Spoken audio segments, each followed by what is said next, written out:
জঙ্গিদের নিশানায় ছিলেন পরিযায়ী শ্রমিকরা। জঙ্গি আব্বাস সাতকে নির্দিষ্টভাবে অ্যাসাইনমেন্ট দেওয়া হয় দুবাইতে কর্মরত শ্রমিকদেরকে টার্গেট করা।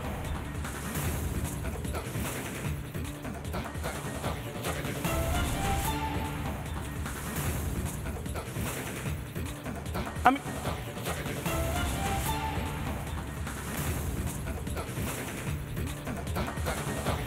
মোটা টাকা বেতনের টোপ পরিযায়ী শ্রমিকদের, পরিযায়ীদের অ্যাকাউন্টে ঢুকবে টাকা, মগজ ধোলাই করে দুবাই থেকে বাংলায় নিয়ে আসার টোপ। ভয়ঙ্কর বিষয়। এই মুহূর্তে পরিযায়ী শ্রমিকদেরকে টার্গেট করা হচ্ছে, সেটা আপনারা জানেন কি?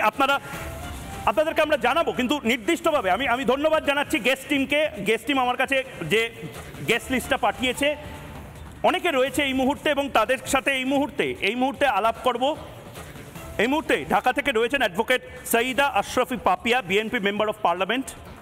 রয়েছেন তারেক রহমান, যুগ্ম সদস্য সচিব, গণ অধিকার পরিষদ। রয়েছেন জয়দীপ মজুমদার, বিশিষ্ট সাংবাদিক। এবং আমাদের সঙ্গে আরও অতিথি যারা রয়েছেন তারা এক এক করে যুক্ত হবেন আপনিও। আমি নির্দিষ্টভাবে প্রথমে পাপিয়াদি বা ম্যাডাম আপনার কাছে যেতে চাই। আপনি বিএনপির সাবেক মেম্বার অফ পার্লামেন্ট ছিলেন যতদিন না এই পার্লামেন্টকে ভেঙে দেওয়া হয়। নির্দিষ্ট প্রশ্ন, জঙ্গি সাপ্লাই করার একটা চেন জামাত এবং বিএনপির যারা নেতারা তারা তৈরি করছে, এরকম অভিযোগ বারবার এসেছে। কেন করছেন এটা? ভারত কি আপনাদের বন্ধুরাষ্ট্র নয়?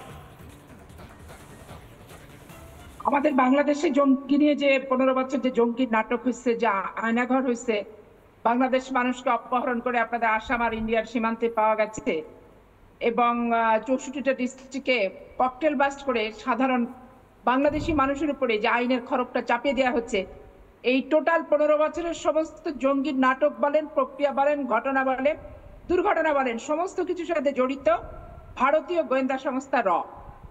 এবং একচেটিয়াভাবে বাংলাদেশে দৌরাত্ম্য আধিপত্য বিস্তারের জন্য এবং কোন রাজনৈতিক সংগঠনের পক্ষ তারা নিয়ে তাকে প্রতিষ্ঠা করার জন্য প্রতিপক্ষ রাজনৈতিক প্রতিদ্বন্দ্বী রাজনৈতিক সংগঠনগুলোকে চিরতরে নির্মূল করে এবং তারা যে রাজনৈতিক সংগঠনকে পছন্দ করে তাকে প্রতিষ্ঠার জন্য তাদের এই ব্যাপক দৌরাত্ম্য, ব্যাপক তৎপরতা বাংলাদেশে আমরা 15টা বছর যাবৎ ব্যাপকভাবে সাফার করছি। আপনাদের দেশের আভ্যন্তর আর তারপরে বক্তৃতা দেওয়ার সময় তারা যেই দলকে সমর্থন করে সেই দলকে দিয়ে বলায় যে এটা বিএনপি এবং জামাত ইসলামের ঘটনা, বিএনপি এবং জামাত জঙ্গি হয়ে গেছে, যে আন্তর্জাতিক বিশ্বকে বিএনপি জামাতকে নিয়ে আমি কিছু বলছি না দিদি, আমি শুধু বলছি যে জঙ্গিদের নিয়ে আপনারা জঙ্গি সাপ্লাই করছেন কি করছেন না? জঙ্গি সাপ্লাই তো ভারতীয় গোয়েন্দা সংস্থা র করছে। গোয়েন্দা সংস্থা র করছে, আপনি কি ঠাকুরমার ঝুলি পড়ছেন নাকি? নাম বললেন আপনি, ঠাকুরমার ঝুলি কি এখন পড়ছেন নাকি? ঠাকুমার গল্প দিদি, আপনি ঠাকুমার গল্প পড়ছেন এখন মনে হচ্ছে। গোয়েন্দা সংস্থা র জঙ্গি সাপ্লাই করছে। আপনি সুস্থ তো এই মুহূর্তে?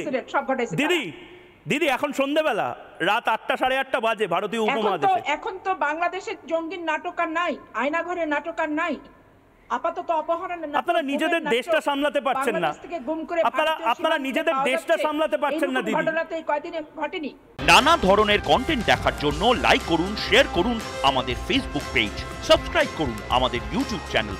পাশাপাশি অন্যান্য ব্রেকিং নিউজের জন্য অবশ্যই চোখ রাখুন রিপাবলিক বাংলায়।